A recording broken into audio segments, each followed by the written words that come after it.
Today I want to do something a little bit different because I've been watching a lot of new shows that came out lately, and I've just kind of wanted to do maybe like a mini review episode and just sort of see how that goes. I've tried in the past to do like full-length reviews of stuff, but I kind of want to just give out quick thoughts about the stuff I've been watching because I've just watched a bunch of stuff recently.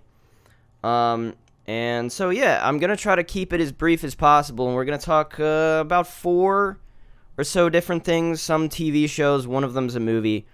It's a new thing, so bear with me on this as I make an attempt to do something new.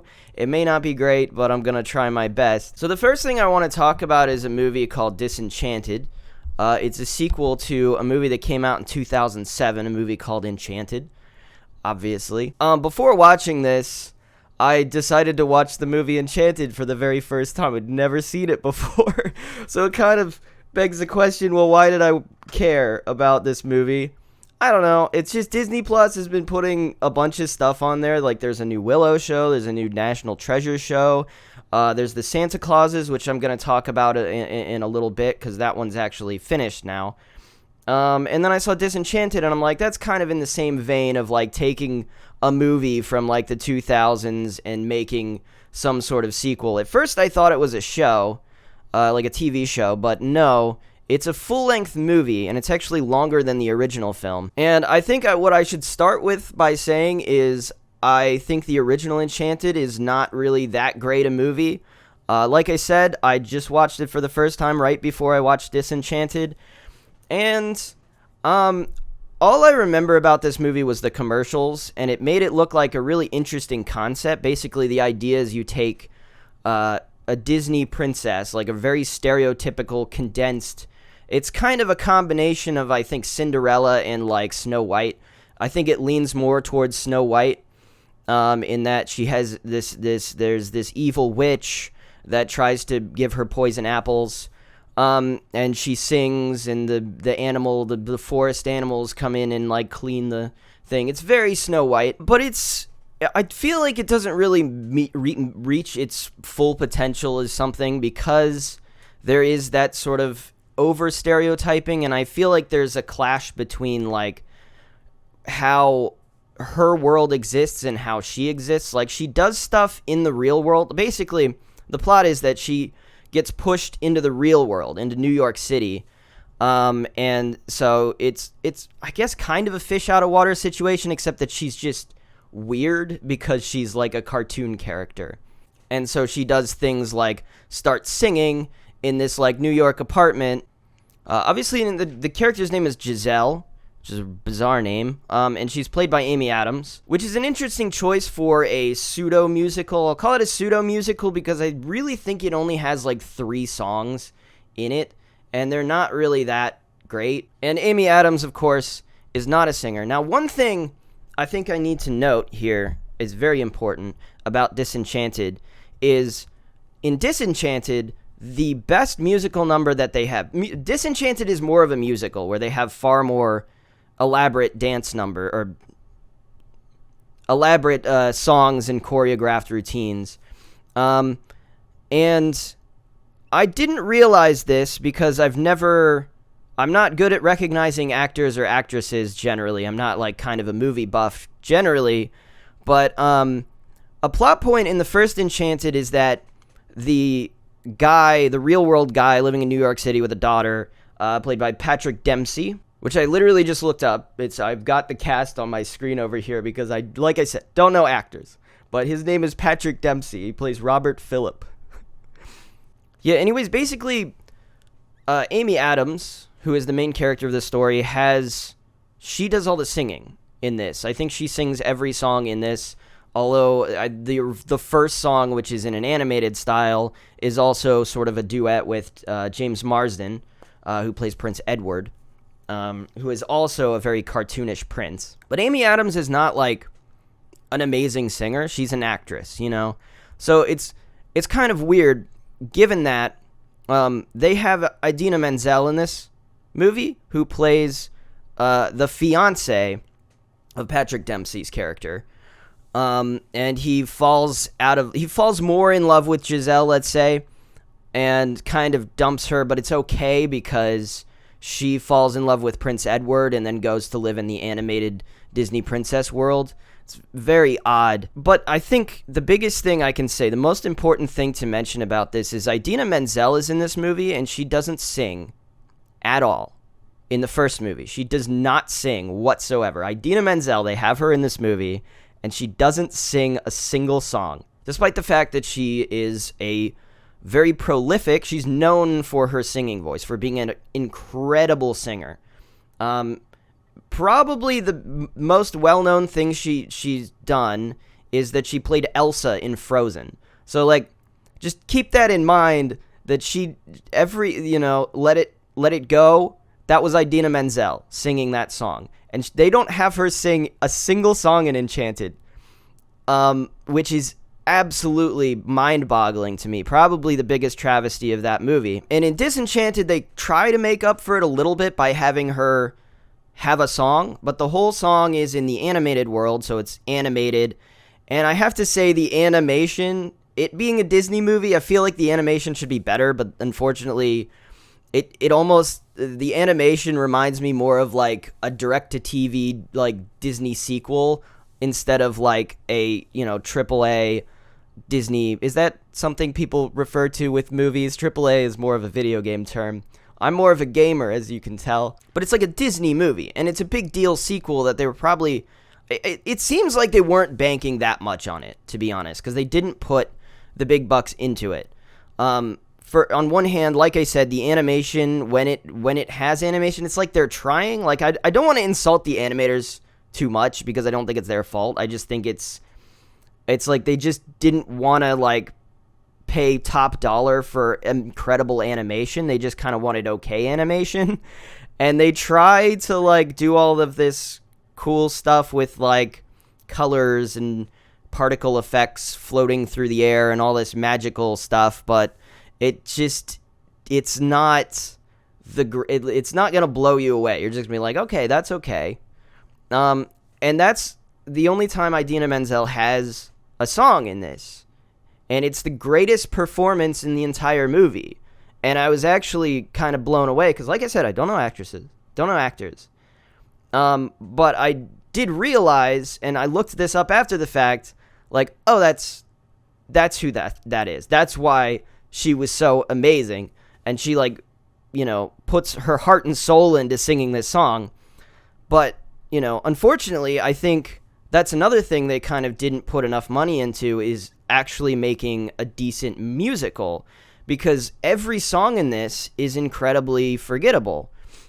I can't remember a single song, and I feel like that's a problem, because I can remember, even though there were 3 songs in the original Enchanted, I can remember at least 2 of them. I don't really remember the song where she's like singing to all the cockroaches show up, because she's in New York City. It's really funny. Pigeons, cockroaches, and rats show up when she starts singing to clean the apartment, and they help her clean. I don't remember that song very well, but I remember the other 2. Like, I've been dreaming of a true love's kiss, and a prince I'm hoping comes with this. Like, that's kind of catchy, at least that you remember that line. I don't remember any other part of the song, but it's like, yeah, I remember that song. And then there's the other song that's like, how will she know that you love her? That's got kind of a reggae influence, because it takes place like that. That's probably the best song in the first Enchanted movie, because it's like takes place in a park, and it's like there's just a reggae band that's there when she starts like kind of singing, and they like join her, and then it turns into this elaborate dance routine with like everybody in the park, and there's like a wedding ceremony, and they all just join in, and it's like the biggest thing in that movie, and probably the best thing in that movie. But basically, other than that, it's a very simple, straightforward movie. The evil witch is like wants to get rid of Giselle, even though it doesn't really make sense, because she already pushed her into the real world, and now she's like that was her plan initially, is like, let's push her down this hole into the real world, and then she decides, oh no, actually I should probably try to kill her, and so here's some poison apples, like, go kill her now that she's over there. Even though she's kind of out of the way already, it's like, why does she decide to also then go try to take her out, and then it culminates in, obviously she falls in love with the New York City guy, and it's fine. I get it's kind of iffy across this thing because it seems kind of cruel to the fiance who didn't really do anything wrong. It's like, I guess he just falls out of love with her, and he falls more in love with Giselle, but he's like stringing along this ex-wife, which kind of feels like maybe you should, like, I guess they work it out in the end, and I guess they kind of make it okay by the fact that, she gets with Prince Edward, so like it was fine that he kind of, even though there was no conflict with her, like, really at all, that she was kind of just a generally good person. I don't know. There was something about it that wasn't really sitting right with me the whole movie, and when they just like fixed the problem by just swapping, I was like, I guess that's fine. And then they do a thing where they basically it's kind of a role reversal, I guess, where the princess goes and saves Robert, right? Because the evil witch shows up and turns into a dragon like Maleficent. So I guess they're also combining this with Sleeping Beauty. So she turns into a dragon and starts climbing the Empire State Building, I think. He climbs to the top, and then Giselle climbs up the tower and defeats him, and then they get married, and it's beautiful. But an important note, and we're done kind of talking about Enchanted now, even though I don't think it's that great a movie. I can understand why people, when they're young, would watch something like this and be entertained. It's simple, it's straightforward, it's not hard to understand, and it's got some catchy songs. But an important plot point that I have to mention before we go into Disenchanted is the fact that Robert has a daughter, which obviously at the age that she's at, she's very young, so of course she loves magic and fairy tales, and so of course she loves Giselle because Giselle is a princess, a Disney princess come to life. So she loves Giselle, right? And it's important that we take note of that, because as we go into Disenchanted, basically the storyline they try to go with is that Giselle is now having problems with her stepdaughter, because that is her stepdaughter. And of course, they like play into the stereotype of like, oh, well, to Disney princesses, stepmothers are evil. Like, Cinderella, obviously, her stepmother, because she's a stepmother, is evil. So there's this association that a stepmother should be evil. But obviously, what's really going on is that the kid, her name is Morgan, is having issues with her mother because her mother is even more embarrassing than a normal mother would be. Which I find interesting because there's, like, things that she does in the original movie that make it seem like she's kind of learning to be a normal, real life person. There's, I think, 2 examples of this. There's one example where the prince shows up and he starts singing to her and like is expecting her to join in, and she doesn't, and she's like, oh, sorry, I was just thinking, which, is kind of it's a change in her character, where normally, obviously, she would have been caught up in the singing and would have joined in the song. And then she's like, well, I think we should go on a date, and then she goes on it because, that's the real life thing that Robert explains to her, that before you get married with someone, you should go on dates, and get to know each other, and she's like, oh, okay. And so she takes Prince Edward on a date, and it doesn't go very well, and he just wants to go home and get married, and he's like, that'll be our happily ever after, and she's like, no, it's not really working for me, this date isn't going well, and like, it seems like she's starting to get some semblance of a real human personality, but that kind of goes a bit out the window in Disenchanted.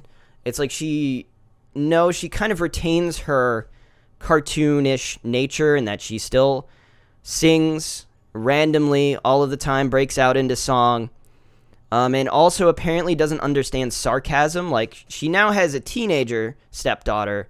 Morgan is now a teenager in this movie, and she can't understand when this angsty teenager is being sarcastic with her mother, which I feel like is interesting, because at this point, she's been living in this world over a decade. You would have think she'd get more in line with, like, the real world. She'd fall more in line with what a normal person does. So that could have been an interesting thing to go down, is like, oh, she's kind of getting boring or something. I don't know. Just trying to write a plot line that might be better. But I don't mind the idea that, like, she's struggling with a stepdaughter that obviously is not a little girl anymore, that's not obviously doesn't like just love her to death because she's the, you know, embodiment of a Disney princess, and now is like, wow, my mother's kind of annoying and embarrassing all the time, and I just kind of want to do my own thing. And they, you know, they decide to move out into the countryside and get like a fairy tale home, and she's like, I don't like the idea of having to drop my entire life to follow you guys around. Like, that's kind of unfair to me, which is like, you know, normal angsty teenager stuff. But unfortunately, I feel like we don't spend enough time in it. Like, there's a couple scenes where she shows up to school and kind of embarrasses her daughter a couple times. I mean, there's one in the beginning where it's more so Robert spills coffee on her, which, by the way, I think is another thing I should mention, is that she starts this movie with more of a, like, I don't know if you would call it like a punk style, but she wears like a t-shirt, jeans, and like a flannel, you know, which I don't know how else to describe that except like punk or maybe somewhat emo. I don't know. I'm not good at describing styles just as much as I'm not good at knowing actors and actresses' names. But on her first day of school, her dad obviously spills coffee all over her clothes, which is weird because she's wearing literally a black shirt and jeans, and she's like, "This is my only outfit. Now what am I gonna wear to school?" Which, I mean, doesn't really make sense to me, because it's like, why did you just bring, like, you just moved to another home and you only have one outfit? Like, why didn't you just bring, like, I feel like that's the most important thing you would bring out of anything. You wouldn't, what else did you bring? Nothing? Like, bring clothes. That's, like, the most important thing. That's, like, the number one priority, is to have a change of clothes. Like, what's she gonna do on her second day of school? She's just not gonna have any clothes. Like, doesn't make any sense. But, you know, that's what happens. So now she's like, I can't wear this outfit, even though, like I said, it's a black shirt and jeans. It's like, even if you spill coffee on it, like, that's a little annoying. But it's like, can you really not still wear the outfit? Like, is it like, I don't really see how it's like that spoiled. I don't really feel like it would show up that much. But, you know, I get it, maybe not wanting to be wet and uncomfortable the whole day. That's annoying. And then you smell like coffee, I suppose, but that's about it. So instead, she has to wear this outfit that her mother wears, which is very not her style, which is like a floral dress that was like handmade, assumedly. But the weird thing is she kind of like just retains that sense of style throughout the rest of the movie. It's like she never really goes back to her original sense of style, but I mean, obviously something else happens. The other thing is basically the you know, Prince Edward and his wife show up. Idina Menzel, I don't know the character's name, shows up to basically grant Giselle and Robert's daughter with like a wish wand, because they're her godmother, and they basically are like, she's a true daughter of Andalasia, which is obviously like gonna throw shade at Morgan and be like, oh, Morgan's not like a true daughter of Andalasia, which I think is really rude, but obviously it goes right over Giselle's head because she doesn't understand anything, I guess, and she doesn't like say, hey, you know, maybe you shouldn't have said that, because like, this is also my daughter, even though it's my stepdaughter, you know, we should treat them the same, because she loves both of them equally, I assume. And it's like, obviously she storms away, basically being like, oh, I guess I get nothing for being a fake daughter of Andalasia. And, you know, Giselle's only retort is like, and it's not a retort.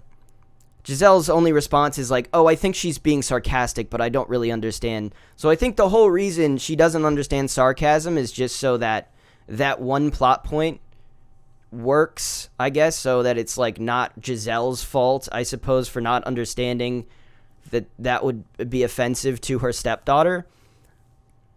But the other thing I think is important to note is that Idina Menzel is not originally one of these animated Disney princess characters. So, like, I don't know why they don't use her more to be, like, understanding of, like, how the real world is. It's just like, no, she just morphs into a Disney character instead of, like, being a reasonable thinking human being that would, like, probably not say something like this or understand why the daughter would be upset.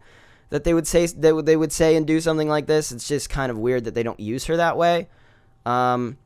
Except like maybe in the animated sequence, which was a good song, where she's basically like, "Oh, you can do it. You're great, and we love you."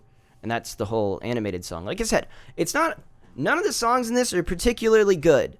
But that one, the performance of that one is the most memorable, but I couldn't tell you how the song goes at all. I think so. The final plot point worth mentioning is that Giselle goes finds out her daughter's upset. Her first day of school didn't go well, her stepdaughter. And so she shows up to the school with like a poster that says vote. She shows up to the school basically with a poster that says vote Morgan. I assume for like student council or something. I don't know what she's implying they should vote her for. But she does this in front of the entire class, or the entire, I guess, class, yeah. Or the entire school, I suppose, is more apt. And she's throwing this bake-off, and then Morgan arrives and is obviously upset. She's like, let me fight my own problems. Like, why are you getting involved in embarrassing me again?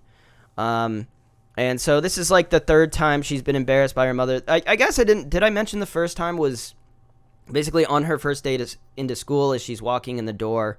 Or I guess it's because I mentioned the clothes, it would be the second time.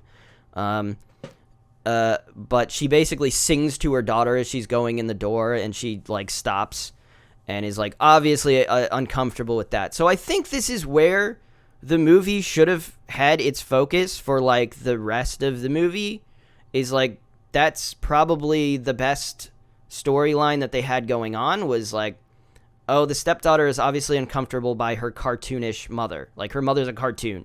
So like it's even more embarrassing. And they have to, like, work out their differences and be like, oh, well, I still love you, Mom. And you have to be like, well, I'm not an evil stepmother. I actually, just because I'm a stepmother doesn't make me evil, But instead, Giselle, halfway through this film, the plot gets incredibly confused by the fact that Giselle decides that she's going to make a wish because her daughter's upset. And she's like, well, I wish we could just have a fairy tale life. And, of course, she has the wish wand, so she makes a wish. And a couple things happen. Basically, the real world transforms then into more of a fairy tale world, but it's still not in an animated style.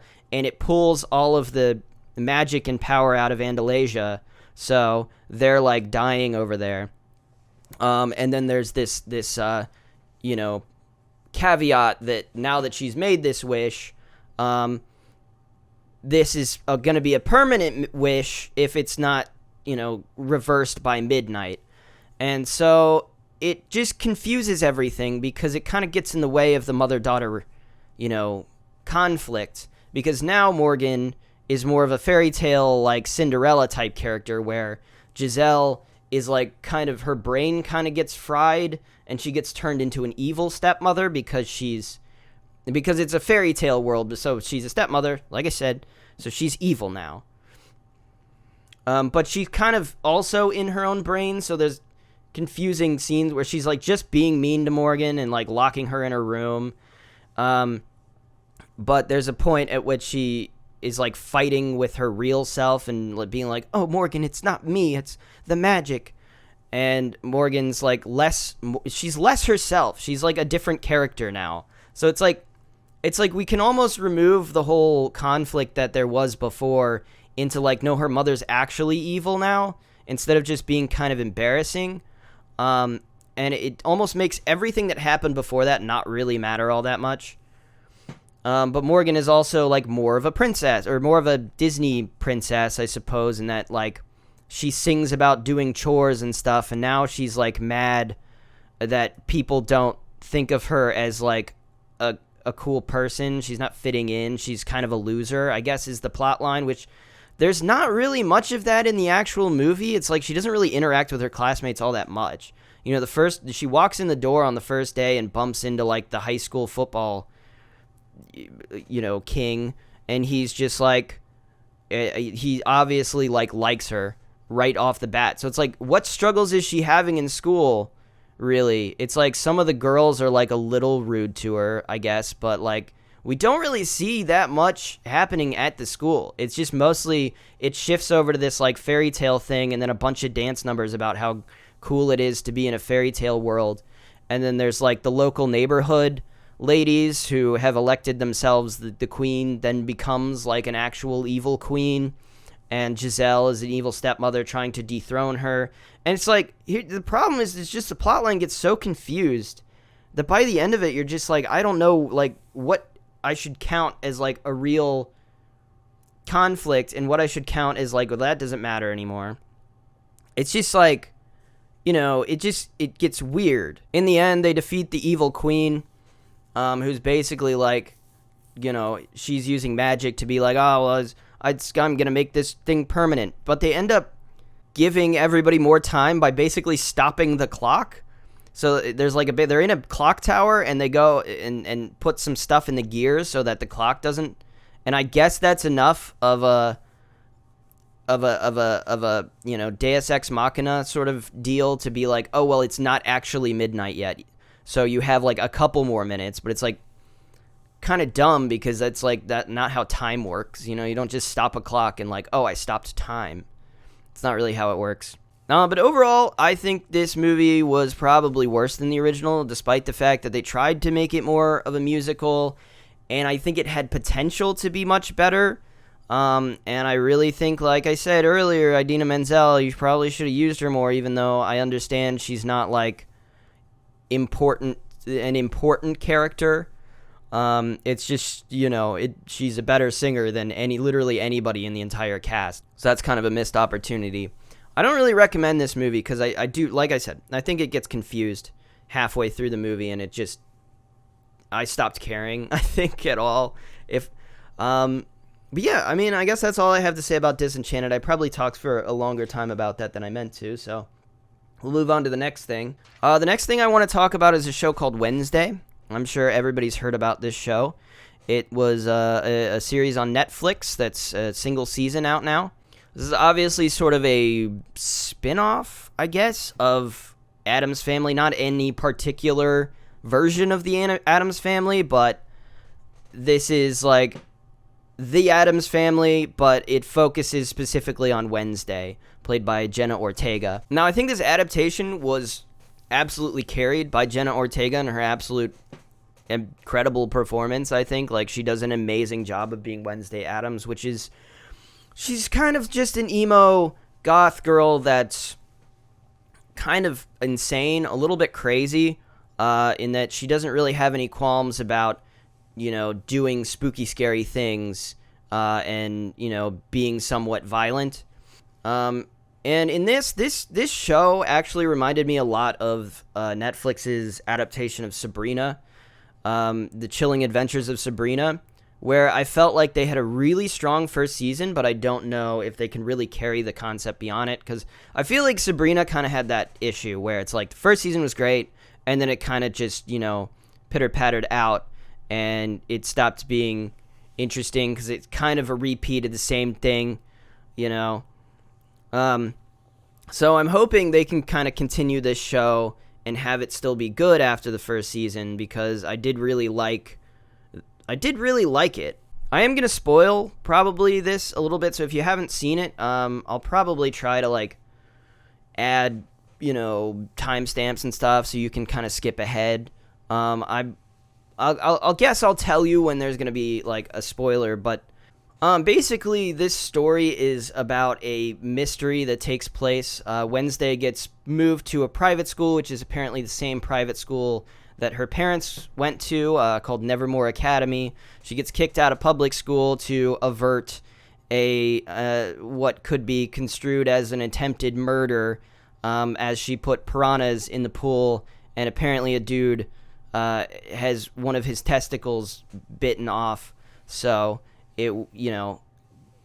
so we have to, sustain our disbelief a little bit in order to be like, oh yeah, she wouldn't just go to juvie for that. It's like, it's sort of,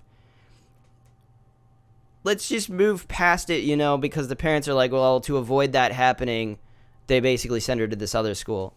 And in this world also, like, werewolves are real, and sirens, and all sorts of things. So maybe people are more chill about like just murder and death happening all the time. They're like, well, could have been an accident, I guess. It's not really your fault if you're like a werewolf. Even though I guess it would be in this world also your fault if you killed someone as a werewolf. But Wednesday goes to this school, and, she just starts getting embroiled in a mystery because she has this ability to see, I guess it's more clairvoyance than the ability to see the future. She does see the future, but she also has clairvoyance, I think, to see the past. So, that's as, I guess, far as I can go without really spoiling it.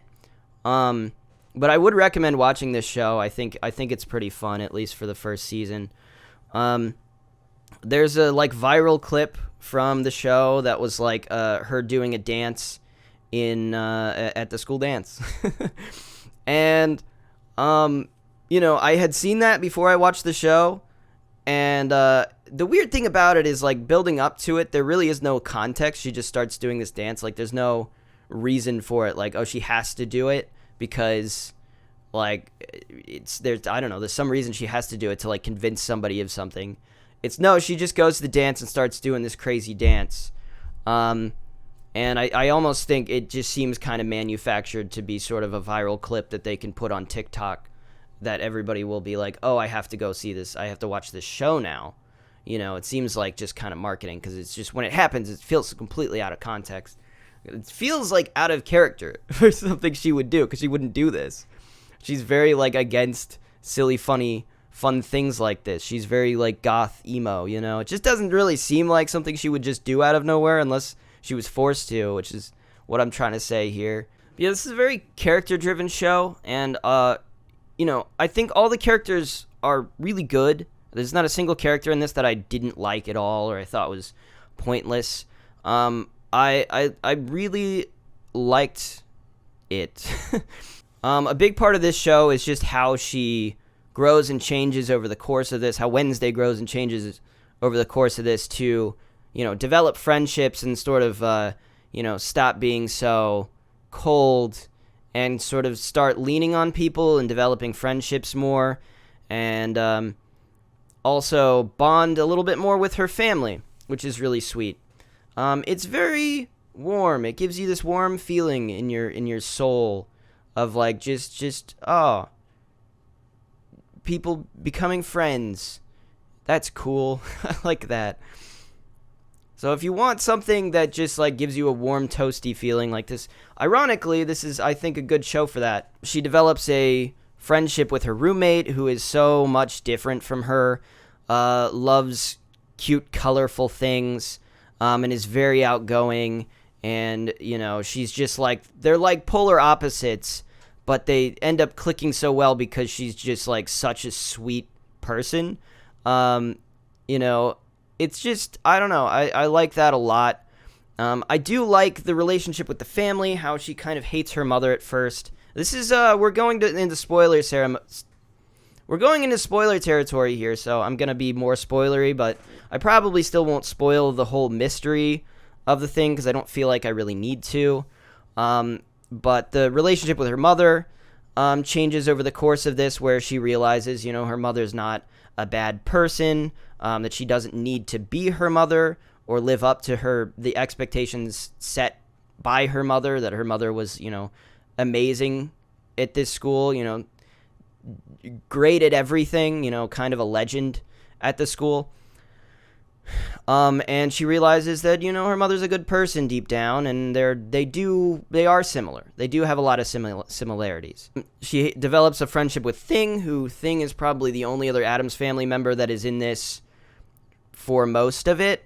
And she, at first, is kind of using Thing a little bit more and not really treating him as his own person, and then she kind of, warms up to him, is I'm sorry. It's probably the first time she, apologizes to somebody, is just to be hey, sorry for, being cold and, making you do something and then getting mad that you didn't do something perfectly, maybe made some mistake, or sorry for I didn't listen to you.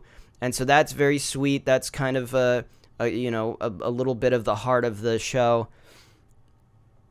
There's a couple things I really liked. I do like when there's a depiction of family that is, I think, apt, and not just like, oh, families hate each other or they're designed to sort of, get on each other's nerves. It's like, families are just people that are, tied together by just blood and nothing else. And it's like, I like when there's the parent, the family sort of, I like when there's like the family day and like the parents show up and Pugsley shows up and they're, she's still cold to them, but they're like, that's just how she shows affection. Like they just know her well enough to be like, oh, we're okay with you being the way that you are, which I thought was just really sweet that they just kind of get her because they know her, they're her family. So I did appreciate that there's no hurt feelings by her just kind of being as cold as she normally is. They're like, it's just the way she is, We know that she loves us really deep down, which I like I said, it's really sweet. I also liked the relationship she has with Pugsley, which isn't in the show very much, but in the first episode they kind of established that she goes to war for Pugsley. Like Pugsley gets bullied, and that's the whole catalyst for why she goes and puts the piranhas in the pool with all the popular boys swimming. It's like, it's because Pugsley was being bullied, and she's like, oh, fuck that. They've got this coming to him. And I'm like, oh, that's really sweet. It's really sweet when I think you have like a sibling relationship that is not just like siblings hating each other. I always kind of get annoyed by that. Even if they're in like different cliques, it's like, I don't know, siblings, you grow up together, you kind of have at least some bond. And I think that's kind of sweet. And there's a point during the family meeting as well where Pugsley just goes and after his after his father is arrested for a mystery that happened years and years ago back when they were in school, which is kind of becomes a big twist at the end. Pugsley's like upset and he goes and sits on a dock and she basically goes out to him and is trying to cheer him up, which is like, I think is really sweet of her that like it just goes to show that she does care and love her family. And even though Pugsley is kind of, he's a bit of a loser, it's like she still loves him. And she goes out and she's like, here, Dad packed your favorite bait, and she cheers him up. And it's like, that's sweet. I like stuff like this. Where it's just like not, oh, they're too different to get along. It's like they're different people, but like, they're family, so they care about each other, and that warms my heart a lot, and I like that. I liked that scene a lot. But yeah, I mean, this story, there's another slight spoiler. Uncle Fester does show up later on, and that's a great episode. I think he might be in multiple episodes, but I think it's mainly just one that he's really around for. So if you're a big Addams Family fan, I assume this is pretty accurate, but obviously the focus is on Wednesday, and I think Wednesday is a really interesting and likable character. She's just bizarre, but has a good heart, and I don't know. I think everybody also just really likes the goth aesthetic. I think everybody's just kind of obsessed with that. So I think we all kind of like that a little bit. Yeah, like I said, I think I talked about her performance a little bit, but there's a lot of acting that is just, she keeps a straight face for like most of this. Pretty much all of it. It's like you never really see her smile or change her expression. And so a lot of the acting that she does is in mostly eye movements of her just like looking, to the side as she passes somebody by, or, thinking about something, just using her eyes to emote and show what she's like focusing on or what she's thinking about, which I think is really incredible. And I think comes down to just good direction. And I think it comes down to just good acting. But I think that's really important to note. overall, that like she does an incredible job of acting with a straight face. That's not easy to do. So yeah, I just want to mention that as we wrap up my thoughts about Wednesday. Go watch it. It's good. It is good. Probably the best thing out of everything I'm going to talk about. That's probably the best thing I watched. The next thing I'm going to talk about is another show on Netflix, and I only really watched this because when I was going to watch Wednesday, I noticed that this was the number one show, most trending show on Netflix, before Wednesday, so it was number one on Netflix, and it was like a documentary series, and I was like, well, I guess I should watch this, because it reminded me back in 2020 when everybody was talking about Tiger King, and I didn't watch it because I just didn't think. And then it's like, oh, a documentary series that's like number one on Netflix. I'm like, everybody's going to be talking about this thing. So I'm like, I should probably watch this. And it's a show called Harry and Meghan. Now, Harry and Meghan, this is a different type of conversation we're going to have because this is a documentary. It's based on real life events instead of just, me, talking about acting and direction and, aesthetic. It's like I can't really talk about that. It's just the information and how it's presented, I suppose. But this is obviously about Prince Henry and Meghan, his wife. And I don't know that I'll have that much to say about it except, to sort of just say what I think of it, of the information that was given to me. Because I'm not like I didn't really follow the news about this when it was coming out. Like my mom is British. So maybe I should know more about this than I do, but I really don't. I was talking to my younger sister, and I was like, have you watched this show? And she's like, no. But then she started talking, like spilling all this information about these people that she did know. And I was like, oh, well, I guess, maybe I should know this, and I didn't. And I had just seen the show, and she was just basing this on information she just knew and hadn't seen the show. So it's interesting. Basically, Prince Harry marries this woman called Meghan Markle, who is an actress. Not only is she an actress, she is mixed race and has African-American heritage. So her father is white, I believe, and her mother is African-American. And she's from Los Angeles. And this, may seem like random information I shouldn't bring up, but it is kind of what the entire show is about. A lot of the show is about how this actress, how they kind of fell in love, just kind of happens. They wanted to meet. She was basically on a show called Suits, and there was just this set of circumstances that led to them going on a date, and they seemed to really click, and so they decided to get married. And then the rest of the show is kind of based on the fact that the British paparazzi is utterly insane, which I don't think is that controversial.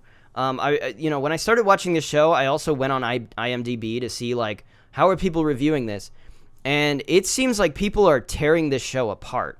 They're like pissed about this show, which I found really interesting because I don't really think necessarily what they were saying, at least based on the first few episodes, like it does seem like the British paparazzi this is a whole nother level for her as an American actress. It's like they kind of would expect her to be used to it, but like they are, they break boundaries and they don't give a shit because like they get they can get paid $1 million stories for anything involving the British family. Like this is a whole other level of like celebrity status, because the British media is that obsessive. And they do not give a shit about boundaries. It's like there's one thing where like American paparazzi is like, yeah, they'll take photos of you from a distance while you're looking terrible and publish it in like People magazine. Like, look at, she's gained a little weight. Oh no, and it just absolutely just do horrible, rude things. But this is kind of a whole nother level where they will, I feel like it's a whole nother level. Where it's like it's worth it for them to be even more intrusive because of the amount of money they can get from a story involving the royal family, if that makes sense. But apparently, as the show goes on, the biggest thought in my mind was how absolutely American Meghan is. And it seems like that's the whole reason the British hate her is because she is just so much an American woman from specifically Los Angeles. She's specifically from LA. It's like they kind of expect her as a member of the royal family to just be prim and proper and kind of, non-controversial.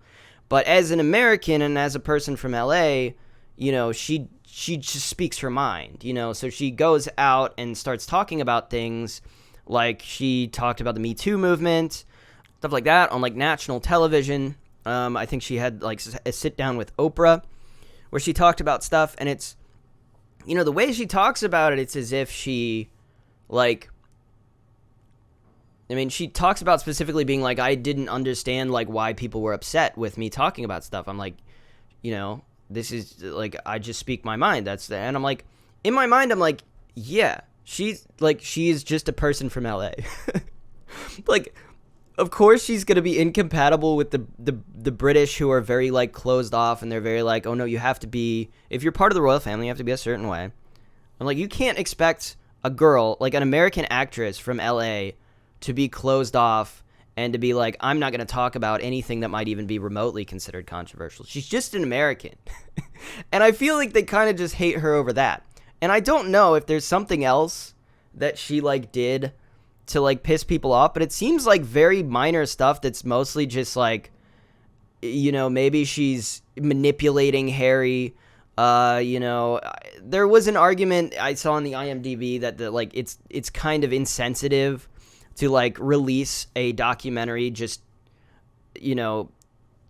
complaining about the royal family and British paparazzi culture, after the Queen died. It's like, this is really bad timing to be like, oh, the Queen's dead, so I can do this now. So like I won't be torn apart. But I guess she did there was something else where she was in a court case. I don't even really remember what it was about. I might not have been paying enough attention to like why she was, but she ended up winning the case. And yeah, I mean, eventually what happens is that Harry and Meghan basically say, screw you, because she gets kind of annihilated in the press. The press kind of just changes their minds and starts, absolutely hating on her for some reason for speaking her mind and just saying things that they don't like that she said. And so she's like, well, this is like messed up. And she attributes a lot of it to just racism in the British media because of her. Like, that was something that was kind of, published very... It was kind of, built up in that the British media cares a lot about the fact that she's mixed race. That is something that is important for them to note. But I suppose like any news publication would probably put some information like that out there. And it doesn't necessarily mean they're doing it out of racism, but it is a little odd given how little it should matter. Yeah, I don't know. Having watched this, I don't really have any like disdain for Meghan. I felt like, there's a lot of them just showing Harry and Meghan just being in a room together and just, having conversations. And, even though I don't really think it's necessarily fair for a person to judge someone else's relationship, because you're only seeing what, they're showing you. So it's really hard for an outside observer to be like, oh, she's manipulating him. She doesn't really love him or something. She just wants to be famous. It's like, how can someone like know that? You don't really see what's happening when the cameras are off. You just don't.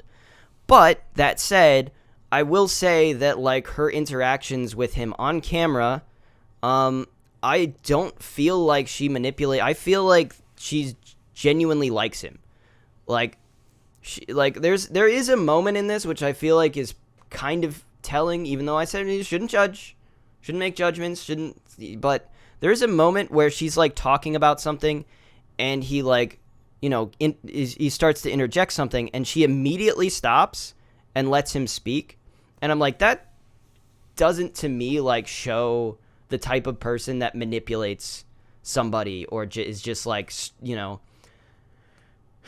kind of just like, well, this person doesn't really have their own you know, like it shows, I think, respect and caring for this person, like what he thinks, you know. And so that, in my mind, I don't know, I can't see that, like, a person, like, what I would think would happen in a manipulating relationship is, like, he starts to say something and maybe she just interrupts and says, well, this is what he's really trying to say. You know, like, that's more manipulative in my mind. But just letting him speak, I just think he's not a very outspoken sort of person, but, like, she lets him speak his mind, you know? She lets him say what he feels, and she, like, you know, she does think he's a funny guy, and he does seem to be a really funny guy, honestly. He makes good jokes, and he seems to be, like, a decent enough person. And, like, yeah, you know, tabloids are gonna, like, tear him apart for some shit that he did, like, oh, well, you know, he went out to a bar, you know, and then he yelled at the paparazzi. But it's like, yeah, I mean, if I had to be followed around by just people that wanted to take pictures and just, like, you know, create conflict with me for a big story, it's like, yeah, you know, I think it's understandable that, like, somebody would, you know, blow up at some point and just be like, hey, fuck off. Fuck you people. Like, leave me alone. You know, it's like, I can understand that. That makes sense to me. I don't think it's like a story. It's just like, yeah, maybe you should leave the guy alone. You know, it's like he's out just trying to have a good time at a bar, and, like, yeah, maybe he's like, you know, maybe this isn't him at his best. You know, maybe he is a little too drunk, but, like, that's humanity. It's called being a human. Like, people do that. It doesn't have to ruin their entire life and their reputation.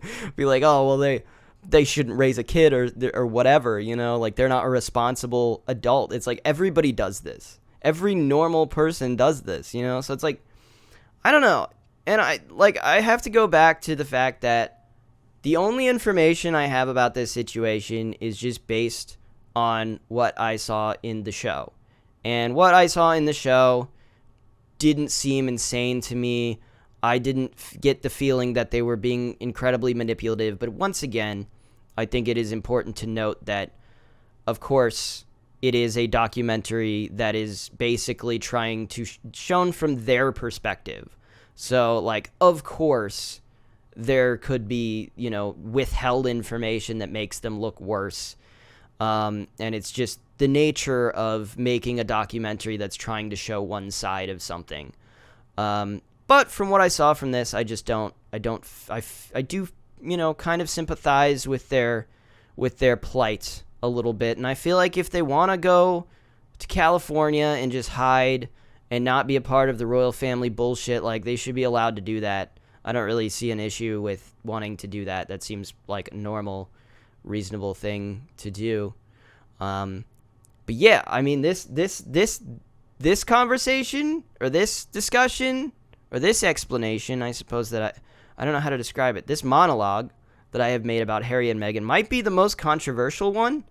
And so, like, maybe this is the one where people are like, actually, you're completely wrong about this, and I would completely understand, because I only watched the show and nothing else. So I don't know if I'm completely wrong and my understanding of this is skewed, but I would completely understand if that were the case. So, you know, if you want to say, yeah, you're wrong, yeah, what you're saying is garbage, I would, you know, I could change my mind about it depending on information that's given to me from, you know, I would definitely try to verify the information that's being given to me instead of just believing blindly anything that somebody has to say that's, like, contradictory. But as far as I can tell, this is an interesting show to watch, at least to see the perspective of somebody that, you know, like, this is the highest level of elevated celebrity that exists. It's like, being a part of the royal family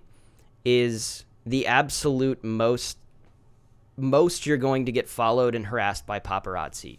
So if you want to see that perspective of somebody who had to live through that, maybe this is probably the closest you're going to get.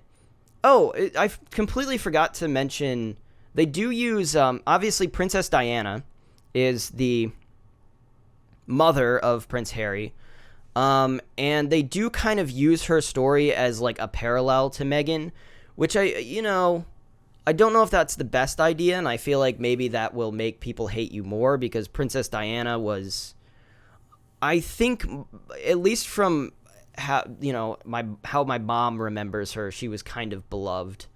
And the tragedy that happened to Princess Diana is, sucks. But they do kind of parallel the story that, like, Princess Diana eventually, divorces and yet still can't escape the paparazzi despite the fact that she's no longer involved in the family. And it seems like they play a conversation with her kids basically going to a skiing thing, and there's paparazzi there that are, like, filming, and she goes over and talks to them and is like, hey, can you just leave us alone? Like, my children just want to go and have a nice day out on the slopes, and, like, could you just, be a human being and just, like, let them have their privacy and let them have their fun for the day instead of, trying to get a story. Which does seem to parallel the idea of the same idea of, like, the paparazzi are they're a little bit too much to deal with, and Princess Diana apparently got sick of it, and it's part of the reason that she divorced. And it's just sort of the same. It parallels the fact Prince Harry and Meghan, obviously wanted to also leave that same life behind. Now, I don't know if it's in bad taste to kind of compare those two things, but I get why they did it. They do play a clip of, I believe, at her funeral or something, or at the at least publicity funeral. I guess I don't really know what you would call it. Where he basically says this monologue of, like, blaming the press for her death. Which also seems to fall in line with the idea that the press is to blame for, this happening, which I find a little bit interesting, and it may be insensitive to kind of talk about this, but as far as the crash that happened, as far as I know, as far as the information that I heard, it had nothing to really do with the paparazzi. Despite the fact that they said, well, there was a car of paparazzi following her when this happened. As far as I know, they basically said something about the driver maybe being somewhat intoxicated, but I don't really see the comparison to, like, what did the paparazzi? They were trying to get away from the paparazzi, and they couldn't, and, like, that contributed to this happening. I don't know. It's a little bit... I don't know what to say about that exactly, except that, like, it seems a little disingenuous to be like it's the paparazzi's fault, even though maybe in a way it was. Maybe in a way it was, it was at least annoying that they harassed her to the extent that they did. And maybe if they hadn't done that, things might have been different. I don't really know. But as far as public opinion goes, I think that's sort of the agreed upon story. Again, that's something I could be wrong about. I don't really know. This could be my most controversial discussion, like I said. But that's about where I'm going to end that thought. So the last thing I'm going to talk about, and I was going to do either 3 or 4. I think I originally planned to just do 3 because it would be shorter. But the third thing I'm going to talk about is a show called The Santa Clauses, which is going to be a very big change in tone, because we're going to be talking about a silly Christmas show after we talked about a very serious documentary about people being harassed by paparazzi. So yeah, let's just go out on talking about The Santa Clauses. This is the one that I have watched the longest ago, but it's still fresh enough in my mind that I think I can talk about it a little bit. The Santa Clauses obviously follows it's a show, first of all, which I will say I don't think was a great idea. It should have been a movie, I think.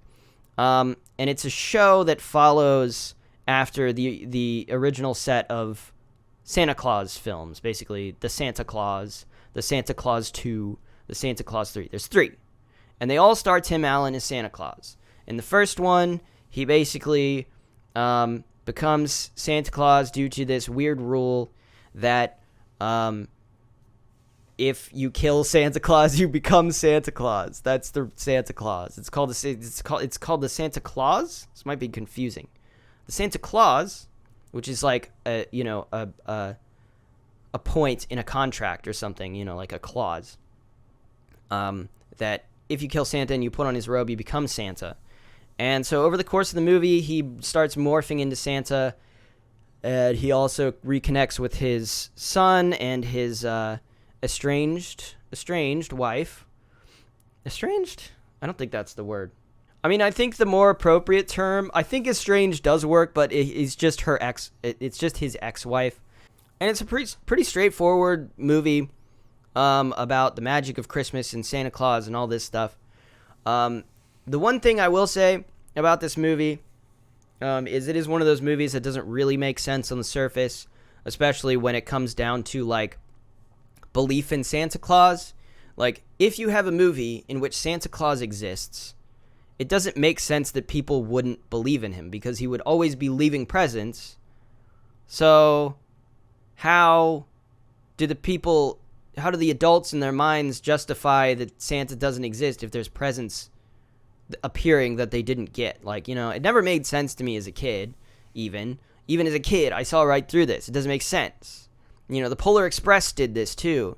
There's a lot of movies that do this. Like, parents don't believe in Santa Claus. It doesn't make sense if Santa Claus exists. It doesn't make sense that they wouldn't believe in him. Anyways, it doesn't matter. But it's also a really weird rule that if you kill Santa Claus, you just become Santa Claus. But that's the Santa Claus. And he's played by Tim Allen, who obviously is amazing. He's also the voice of Buzz Lightyear. He's also in Home Improvement. Everybody likes Tim Allen. I mean, he's just great in this role. Santa Claus 2 is equally as kind of beloved, I think. Maybe not so much the Santa Claus 3, but the Santa Claus 2 is about a new clause that they discover, which is basically called the Mrs. Claus, which in future things also doesn't really make sense because no other Santa Claus... In the Santa Clauses TV show, they established that no other Santa Claus actually had a Mrs. Claus, and she was actually the first Mrs. Claus. So it doesn't make sense that there's a Mrs. Claus in the first place. But, whatever. So he basically has to go to the real world. I think they established that, like, the previous Santa Claus in the show, the previous Santa Claus basically made up that rule. Even though, I guess he didn't make it up because he did start to lose his magic because he wasn't married. But he has to go back to the real world and get a wife. And also his son is becoming a delinquent. And so he has to go and marry someone. But he's also really cool because all the kids love him and he knows everything that people would want on their Christmas list. And so he wins over the principal of the boys' school by basically showing up, just being nice, mostly just being kind of a good guy. And he shows up to the Christmas party and he just he gets everybody the best the gifts that they all want the most, and saves the Christmas party. And she's like, oh, this is great. And then he has to fly her to the North Pole to basically prove the fact that he is Santa Claus. And basically kind of awkwardly explain to her this rule that, like, I'm not going to be Santa Claus anymore unless you marry me right now. And she's like, well, okay. It is awkward, but it's kind of played up in a way that's like, as good as they could do it, I think. Obviously she does like him, and obviously she agrees. So she's like, I do like you, and I guess we could do this. So it's kind of a cute movie, and so she becomes Mrs. Claus. Next movie, third movie. This one is a little weird. She basically Santa Claus.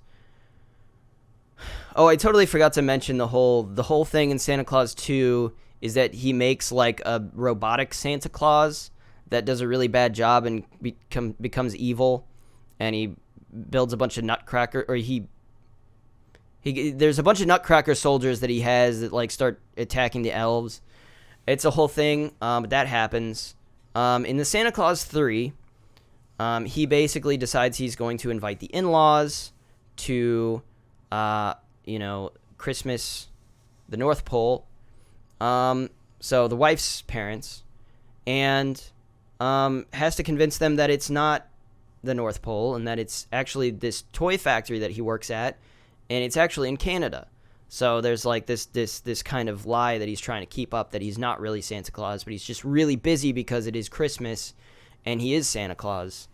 So, obviously he's really busy. And so he's kind of like losing it out with his wife. He's not caring for her enough because she's pregnant now. And, just all this like drama that's happening. In addition, he invites his ex-wife and her husband, because obviously they take care of his son, his, real life son that he has with his ex-wife. And obviously there's a point of conflict as well. Oh, and their daughter. They have a daughter now. And that's a point of conflict that the parents are like, it's kind of weird that you invited your ex-wife's family over to stay with you, which I also kind of thought was weird when I watched the movie. But, it's not, I can kind of understand it, because it's like, his son lives with them, so it like, and he's not like, he doesn't have a bad relationship with them at all. Like they've kind of made up. It's just that they're not like in love anymore, which I am glad that in the Santa Claus 2, they didn't try to hook him back up with his ex-wife. It's just like, oh no, she's still married to the same guy. Like she's happy, and he's like fine with that. So he finds a new wife, which I think is great, because if you tried to break up that family, I feel like it would be a bit more awkward. I kind of appreciate the fact that they just kind of, accept that his ex-wife is with this other guy now, and they're married and they're happy, and he's not going to try to break them up so that he can,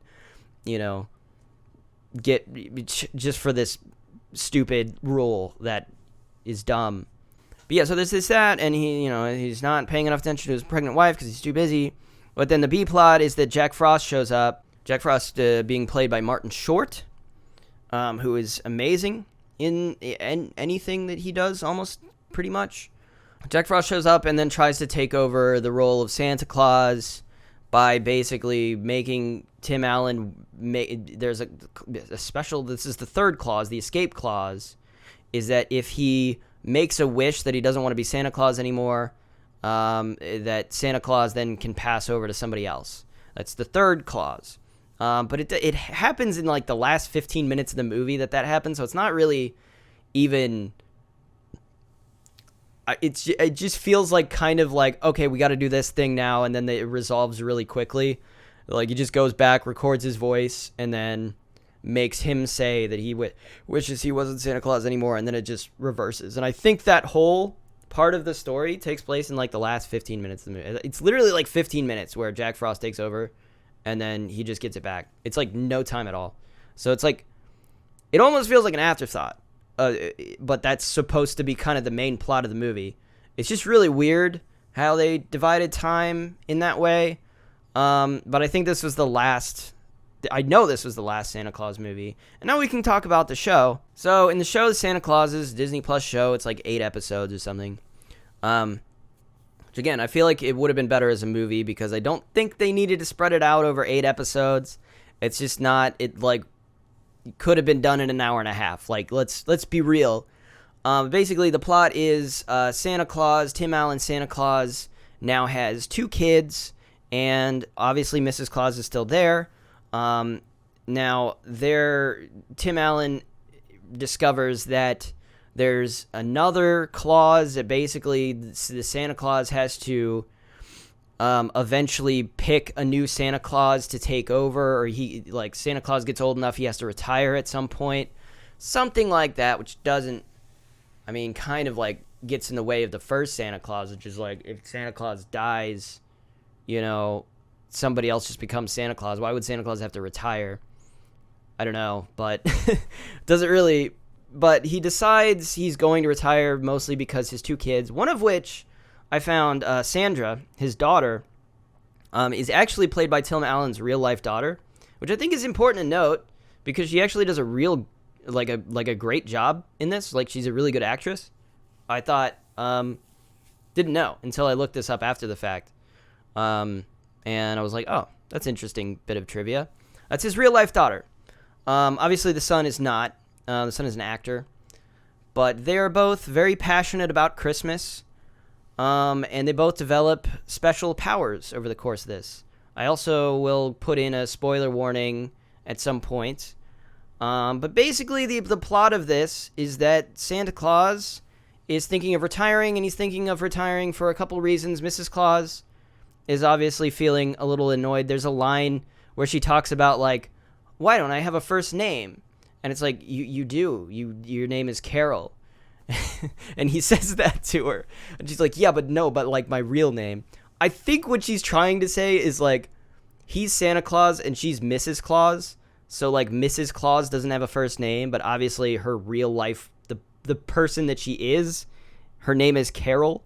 So, like, you know, she does have a first. She could just go by Carol Claus if she wanted to, but she doesn't. It's like, isn't it up to her? Like, who's holding her to this fact that she has to be Mrs. Claus and not Carol? So there is like a little bit of an empowerment angle, which makes sense. I did also think this when watching Santa Claus 2, is that, like, she's a career woman, you know? She's like very passionate about being a principal and like being very independent and career oriented.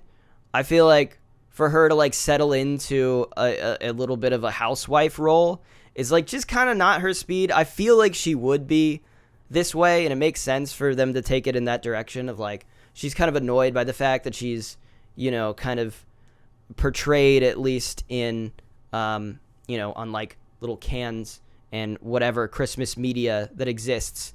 Mrs. Claus is portrayed as kind of a nagging old maid, housewife, you know, which makes sense for her to be upset about. Like, of course, she shouldn't be portrayed that way, being the person that she is. And she's kind of like, I want to go back into the real world and, like, you know, focus on my career and stuff, you know, before I get too old or whatever, because that's the kind of person that I am. And I think that's great. I think that's great for her character. I'm completely fine with that. Then there's, you know, the son, who is kind of dumb. He has like a fear of heights, I suppose. And he's kind of just somewhat relatively incompetent, I suppose, is kind of what they're going for. He's not dislikable, unlikable in any way. It just seems like he's not interested in... Oh, his kind of character trait. Here's the thing. Here's the character trait. Is that he just wants to go to the real world because he's obsessed with, like, non-North Pole stuff, you know, which both of his kids kind of are. Both of his kids are like, we never grew up with real kids. We're just living with a bunch of elves. And, like, we never... So, obviously, it makes sense that they would want to have, like, real lives as children in a real-world scenario. So that kind of makes sense. So, the whole plot line, I'm here for it. It's working for me. Although I was a little sad that they were, like, going in the direction of, like, oh, this Santa Claus has to retire. Like, oh, well, we're just going to end on kind of a sad note of him just retiring. And maybe we have to find somebody else, and maybe the somebody else is just not going to be as good as Tim Allen Santa Claus. You know, like, that was my only worry about this. And, yeah, so he ends up going and basically doing auditions for Santa Claus, bringing in a bunch of people, and he ends up landing upon... spoilers, I suppose, from this point onwards. I'll say this is a cute little Santa Claus Christmassy movie or show, but like I said, I really think it should have been a movie instead of like 6 to 8 episodes, because it just kind of, you know, goes on a little bit too long, and it just didn't need to. I don't know why they did it this way, but they did. But he basically lands on, if you don't care about spoilers, here we go. Basically, he lands on this toy developer, this like CEO of like a tech company that's like really successful. He's like a millionaire or something. And he ends up convincing Santa Claus, Tim Allen, eventually that Scott Calvin. Maybe I can call him Scott Calvin. Scott Calvin, that he's actually a good person because they have a conversation, even though Scott Calvin was originally going to just, like, throw him out because he was kind of just, like, he just didn't like him originally. And then they just, end up embroiled in this whole other thing.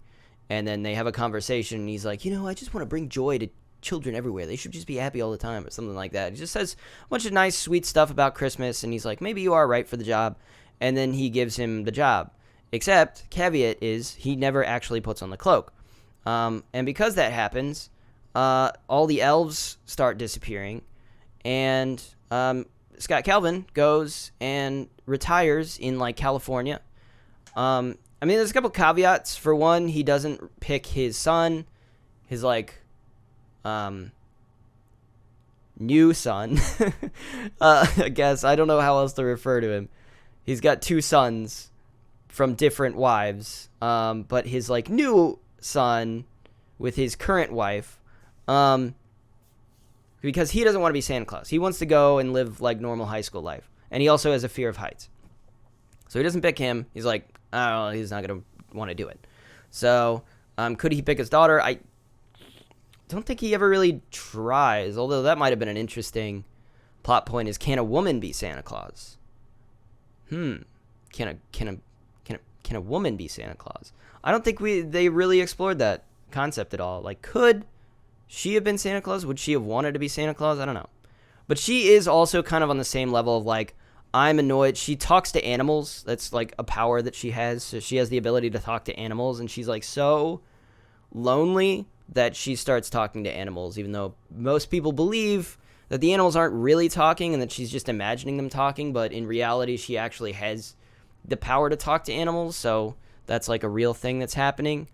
And so she also wants to kind of live her own life, which is understandable. Oh, and then the original son from the original movies, obviously, his son with his ex-wife, I believe his name is Charlie, I think. He goes and visit him, but Charlie is, like, married and has kids, and he's just like, no, I'm absolutely not interested in that right now. And so, okay, all the obvious answers are just out of the question, so he has to start interviewing people. So that's how we get there. So he goes and retires, and the thing is, like, his kids, they seem to have a great time retiring, They seem to have a great time. It's like they were very adamant about retiring, especially Mrs. Claus, especially the kids, and they start making friends instantly, and they start fitting in and having a great time, and they're like, oh, this is great. We're happy to be retired. But it turns out that the Santa Claus that he picked, the CEO guy, ends up starting to ruin Christmas because he's like, well, I'm going to build a bunch of drones so that we can have Christmas every day. And they're like, and the elves are like, no, you can't do that. That ruins the magic of Christmas, because then it becomes not special if you can just order something and it just arrives. So I guess it's like a shot at Amazon or something. It's like Christmas is less special because you can just get instant delivery, next day delivery, that ruins Christmas. It's kind of true. I mean, kind of true. A little bit true, honestly.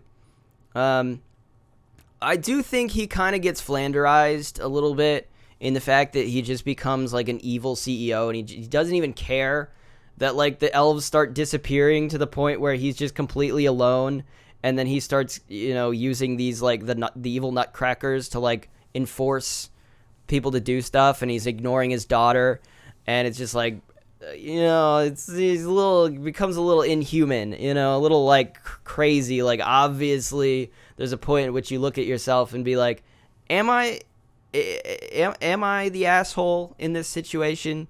You make a Reddit post on our AITA, and you're like, I became Santa Claus, and I started letting people, I just say, you gave people presents every day. It's just, I created drone deliveries, and all the elves started disappearing. And I didn't care, and I ignored my daughter. Am I the asshole? And it's like, yeah, kind of. So yeah, after Scott Calvin and his family discover this is happening, through one of the elves showing up, basically, this elf considers himself to be Santa Claus's best friend, and he's one of the few elves left. I think he's the only elf left at that point. he's like, hey, this guy is ruining Christmas. You have to come back. And he's like, oh, yeah, okay, I'll come back and fix that. And so he does. And they completely 180, which I think is a little odd.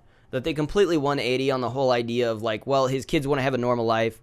The mother doesn't really want to be a housewife. She wants to, like, do a career stuff. But they're like, oh, no, Christmas is being ruined, so we're going to go back to the North Pole and, like, just forget all of the conflict that we had with being the Santa Clauses. You know, which I feel like is a little bit off. Like, you know, they're still going to be unhappy. Like, they're still going to want to move on with their lives. And it seemed odd to not go through with having someone replace Tim Allen as Santa Claus, but I guess they just didn't want to, like, bother. They're like, no, but what if we want to do the Santa Claus 4 or 5? It's like, you can't do the Santa Claus without Tim Allen, unfortunately. And I think that's true.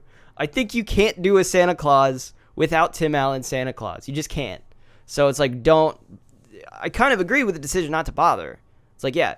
So he comes back and eventually becomes Santa Claus. It makes sense. I'm like, you know, because that's what I was saying earlier. I'm like, well, if they try to replace Tim Allen Santa Claus with somebody else, I'm like, I'm never going to want to see a movie of that. I mean, maybe I would. I mean, it depends on who they chose. You know, David Tennant, the Santa Claus. I would watch that.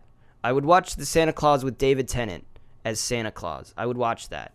So, you know, there's definitely a choice you could have made that I would probably consider moving on with. But at the same time, I do think Tim Allen is, like, the reason the Santa Claus is remembered as positively as it is. But anyways, yeah, there's like a fight because apparently the robe that he was supposed to put on, he never put on, and the robe apparently ended up in, like, this is kind of a random thing.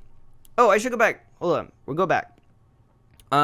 Because there is, like, some homage paid to other nostalgia-based things, which I think is kind of a theme for what Disney Plus is doing now, is just very much trying to, like, appeal to your innermost nostalgia. And so obviously there's the original elf from the Santa Claus 1. So there's an elf named Bernard in the Santa Claus and the Santa Claus 2, and he didn't show up in the Santa Claus 3, which I thought would have been because maybe he was just getting too old to play an elf at that point, you know. But apparently that wasn't the case. It was just a scheduling conflict, and he couldn't do the Santa Claus 3. But they bring him back, and he's much older now, and they, you know, obviously try to explain the fact that an elf got really old, by basically being like, well, I fell in love with a real girl. I think it's something like this. He fell in love with, like, a real girl, and so it's like, you know, Lord of the Rings rules, where, like, if an elf falls in love with, like, a human, they lose their immortality and start to age again. I guess it's Lord of the Rings rules. So that happened. And so Bernard is now just a real guy. And he goes and he meets him and he gives him a thing. And then he goes through this thing and then meets all of the previous Santa Clauses and, like, all the stuff that they were going through. And especially the canonically previous Santa Claus, which would have been the one from the Santa Claus movie that fell off the roof. And it's established, spoilers, that he kind of did this on purpose. That he was kind of just, like, set this up in such a way that he could pick, I suppose, like, pass on the Santa Claus. Okay. Scott Calvin is actually canonically the first human Santa Claus, where every other Santa Claus was not human, I think, is what they went with. So he's like, it would be better if I pass this on to a human, and so I'll invent all of these clauses so that, you know, a human with the spirit of Christmas would do the best job of being Santa, especially somebody like Scott Calvin, who did end up apparently doing the best job as Santa that anyone has ever done. And so, yeah, that's the thing. So it kind of tries to write away the stupid plot point of, like, why would Santa be stupid enough to just be spooked by somebody and fall off the roof? It's because he kind of did it on purpose. That wasn't really how things went, but he was just like, I'm going to pass this on to this kid or this guy who he knew as a kid, who had the best spirit of Christmas as a child and was the best person for the job. That's sort of the cutesy, like, lore that we're establishing in this show, which I don't have that much issue with, but it also explains the sort of Mrs. Claus thing that was just, like, an extra thing that wasn't, most Santa Clauses didn't have an original Mrs. Claus. She was the first Mrs. Claus, I guess, which is kind of cool. I always like when there's like, lore that like ties in and changes things. Sometimes if it changes things for the worse, then I don't like it. But if it changes things in a way that like doesn't matter that much, I'm kind of okay with it. I find that interesting a lot of the times. Like, oh, this recontextualizes everything in the original 3 movies. I'm kind of a nerd, kind of a dork, I'm kind of a loser, where I like stuff like that generally. But it's kind of cool.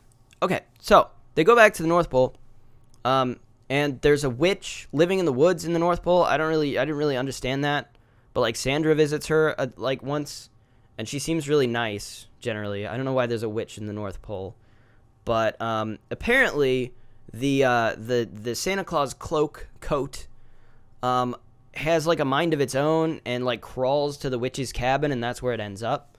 So they end up finding it there and bringing it to the final confrontation between Scott and the CEO, and they're like kind of fighting, and then Tim Allen just gets the Santa Claus cloak back, and that's kind of, I suppose, kind of where it ends, and then it's like, oh, well, he's Santa Claus again, and he's going to save Christmas. Although I feel like it kind of invalidates the like original issue in the first episode of the show, which I haven't even mentioned yet, is that people are losing, like he's losing his Santa Claus powers because people's belief in Christmas is being ruined, I think, by like Amazon stuff, It's just like people can buy whatever they want at any time now, so that like the magic of Christmas is kind of ruined. And so he's actively losing his powers at the beginning, and they're like, oh no, that was worse. And so the original Santa Claus is just like, oh, well, if he comes back, he'll fix things, and all the elves come back, and then they have a big party, and that's how the show ends. And, now that I put it all together, I'm like, it kind of doesn't really make sense, but I like it. I kind of like this show. It's like, it was kind of cute, and especially from somebody that, like, I'm like the prime demographic for this, somebody that watched these movies on the Disney Channel, every single Christmas they would come on, and I've seen them multiple times. It's like I'm the prime demographic for like appealing to my nostalgia for this. It's like, yeah, I'd love the Santa Claus movies, like I'd love these, the Christmas tradition. Like, of course I'm gonna watch this. And so they got me, they tricked me, but it was cute enough that I liked it. I'll watch season 2 if they put a season 2 out. I hope it becomes like a Christmas tradition where next year season 2 of the Santa Clauses comes out. But I will say that I feel like eventually, Tim Allen is getting older, and, it seemed to make sense to me in the moment, in the beginning, that, like, obviously they're trying to find a way to replace this guy so they can continue, like, the Santa Claus in some way. But they didn't, which I found interesting. They just they're like, nope, nobody else can do it but Tim Allen. I'm like, kind of fair, kind of agree. So, like, yeah, we'll just keep going, and I feel like, I didn't hate a single actor in this. I didn't hate much part of it. I talked to my sister about this, and she said she found it kind of boring, which is why I think it should have been a movie. But I was obviously watching it as it came out, so week by week, I feel like it's easier to kind of just like, oh, there's a new episode, and just throw it on, as opposed to just like binging the whole thing is like maybe harder to do. But yeah, I kind of liked this one. But just to sort of sum everything up, out of everything that I watched, we've obviously reviewed Disenchanted, the movie, Wednesday, Harry and Meghan, and the Santa Clauses. And if I were to rank these, actually I find Harry and Meghan is a little hard to rank. Can I like toss that one out? I feel like it's not really fair to rank a documentary in the same thing as like a fictional television show. But in terms of enjoyment, I think like I'd say like Wednesday, and then maybe the Santa Clauses, and then maybe Harry and Meghan, and then Disenchanted. And I feel like that kind of leaves it in a gray enough area, right? For us to be like, is it better than the Santa Clauses? I don't know. It was a documentary, you know. The Santa Clauses was like, you know, played to my nostalgia, whereas Harry and Meghan is just like real life. It's like I'm ranking real life, you know. And then Disenchanted is just it was so not good that it's bad. It's just a bad movie. I wish it was better. I had no like I said, that was different from the Santa Clauses, where I had like no nostalgia for it because I didn't watch it at the time. All I remember is the commercials. But like having watched it, I still don't think the original was that great, and I think the remake was worse. Or not the remake, but the sequel was kind of worse. Except maybe in set design. Like, kind of went all out in terms of set design and maybe choreography.